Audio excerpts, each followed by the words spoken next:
What is going on, everyone? Welcome to a brand new session of Leo and Emma English. I'm Leo. And I'm Emma. Hey there. So glad you could join us today. Grab a seat because we're about to solve the biggest mystery in language learning. Emma, I hear this every single day from students.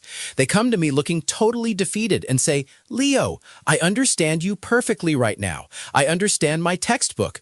But when I turn on Netflix or talk to a guy in a cafe, it sounds like they are speaking at 200 miles per hour. Why do native speakers talk so fast? It is the universal complaint. It's the #1 frustration. But here is the secret, guys. We aren't actually talking that much faster than you. We're just cheating. Exactly. We aren't pronouncing every word separately like a robot. We use something called connected speech.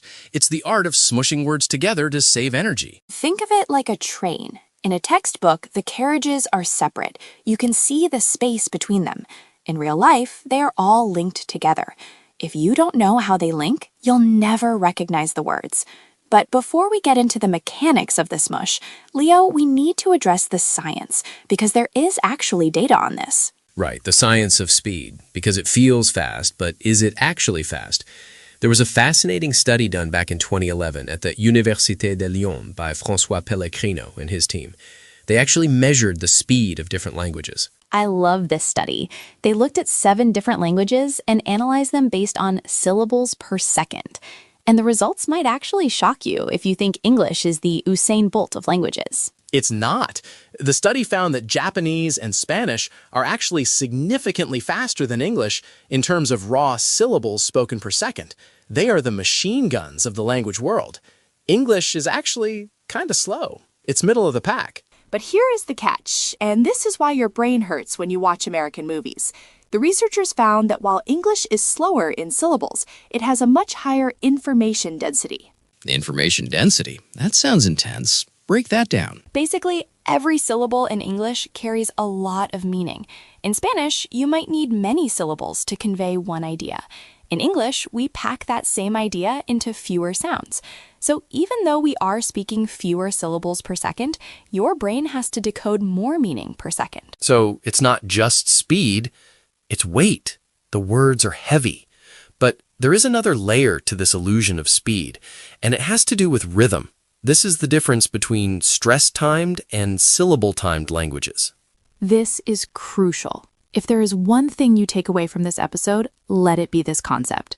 Languages like Spanish, French, or Italian are syllable-timed. That means every syllable gets roughly the same amount of time. Da-da-da-da-da-da. It's like a machine gun. But English is stress-timed. We are like Morse code. We have long beats and short beats. The rhythm isn't determined by the number of syllables. It's determined by the number of stressed words. Let's give an example. Leo, say this sentence naturally.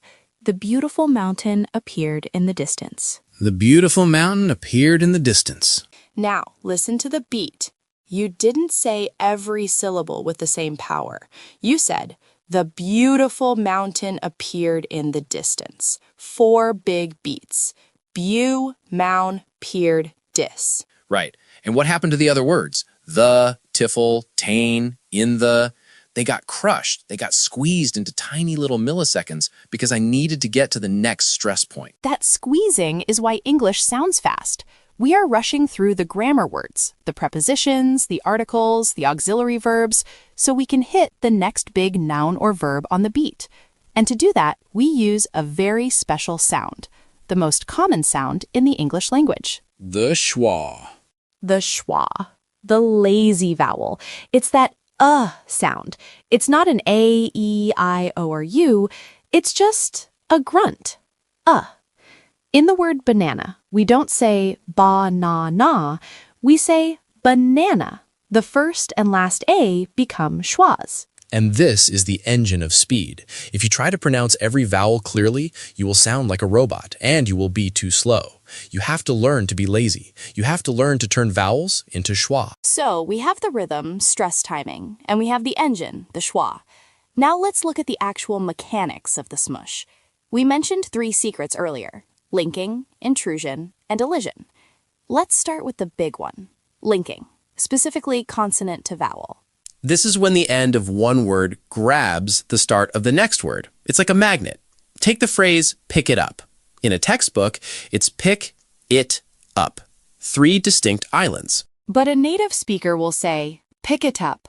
The K from pick moves over to the I, and the T from it moves over to the U. It becomes one long word. Pick it up. Think about how confusing that is for a learner. They are listening for the word it, but the word it has disappeared. It's been eaten by the K and the P. Hold on becomes hold on. Read a book becomes read a book. If you are waiting to hear the word you will miss it because it is stuck to the word read. This is called catenation in linguistics, but you can just call it linking. Secret number 2, intrusion. This is my favorite because it feels like magic. This is when we add ghost sounds between words just to make them slide better. Usually it's a tiny w or y sound. This happens when 2 vowels meet. Our mouths hate jumping from one vowel to another without a bridge. It's physically awkward. Leo, try saying go away without your lips touching. Go away. Go away. Yeah, it's choppy. I have to stop my throat. Exactly. So your brain naturally inserts a W because go ends in a rounded shape. It becomes away. There is a hidden W in the middle that isn't written in the script. Or I am. We don't say I am, we say I am. A tiny Y appears. We don't think about it, our mouths just do it to avoid the glottal stop, that jerky pause between vowels. And the third one, this is the one that really confuses people, is elision. This is when we just delete letters. We just throw them in the trash. We are ruthless. We really are, especially the T and D sounds at the end of words. If a word ends in a T or D, and the next word starts with a consonant, that T or D is gone. Next door becomes next door. Sandwich becomes sandwich. I don't think I have ever pronounced the D in sandwich in my entire life. And the biggest victim of elision is the word and. We almost never say the D. Rock and roll is rock and roll. Fish and chips is fish and chips. So when you hear fish and chips at 100 miles per hour, your brain is looking for 3 words, but your ears only hear one long sound. And actually, Leo, there is a 4th one we should mention briefly, assimilation. Oh, the shapeshifter. This is where a sound changes to become more like its neighbor. Yes, the classic example is handbag. We almost never say handbag. The N sound changes to an M because your lips are getting ready for the B. It becomes hambag. Like ham. I left my handbag in the car. It sounds crazy when you slow it down, but at full speed, it's seamless. It's all about efficiency. The mouth is lazy. It wants to take the shortest path. But why, Leo? Why is English so obsessed with efficiency? Why didn't we stay like Italian or Japanese, where every syllable is pronounced clearly? We have to look at the history for a second. It's a great question. If you go back to Old English, like 1,000 years ago, English was much more like German. It had inflections, special endings on words that told you if they were the subject or the object. The endings were super important. Right, but over centuries, especially after the Vikings and the Normans invaded, we started losing those endings. The language structure crumbled and simplified. We stopped relying on the endings of words to tell us the grammar and started relying on word order and stress. And once the endings didn't matter for grammar, we stopped pronouncing them clearly. That's how we ended up with this stress-timed rhythm. We highlight the main meaning words, and we let the rest of the sentence decay. It's really a survival of the fittest for sounds. Only the strong syllables survive. The weak ones get eaten. This is why fast English feels like a different language. But once you know these rules, you can start reverse engineering what you hear. Let's do a robot versus native challenge. I'll be the textbook robot. I'll speak without any connected speech, and you be the native speaker. I'm ready. Let's see how much shorter the native version is. I would like an apple juice. I'd like an apple juice. What is the time? What's the time? I've got to go now. I gotta go now. The have disappears entirely, and got to assimilates into gotta. Wow, the native version is literally 50% shorter. No wonder people think we're fast. We're just efficient. Exactly. So how can our listeners practice this? Because I always tell my students, you don't necessarily need to speak like this yet. If you link everything too much, you might sound mumbled, but you definitely need to hear it. I recommend the 10-second drill. Take 10 seconds of a movie, just 10 seconds.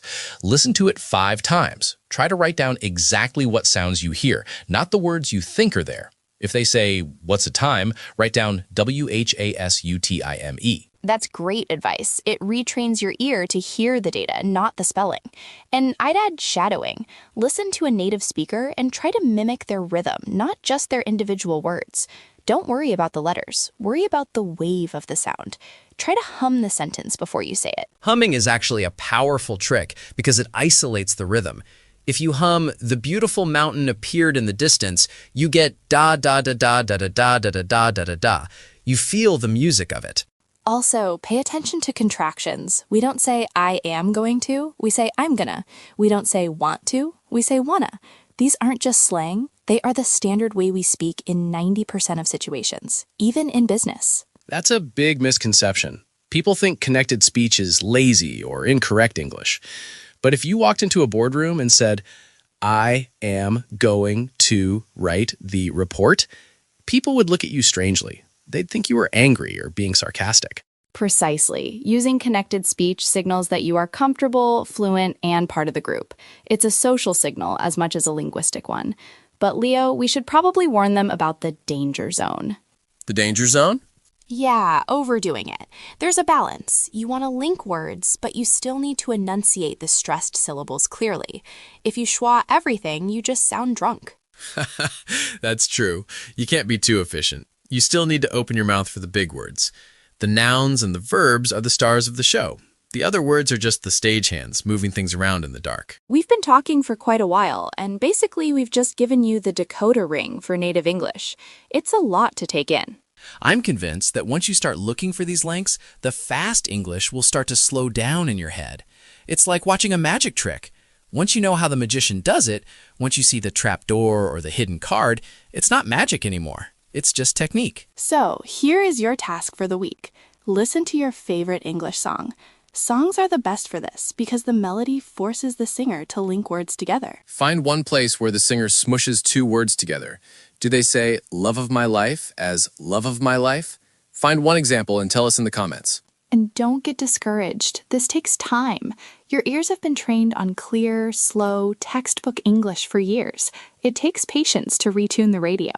Absolutely. We'll be there to help you decode them. Thanks for hanging out with us at Leo and Emma English. Keep your ears open and your heart light. Catch you later. See you in the next one.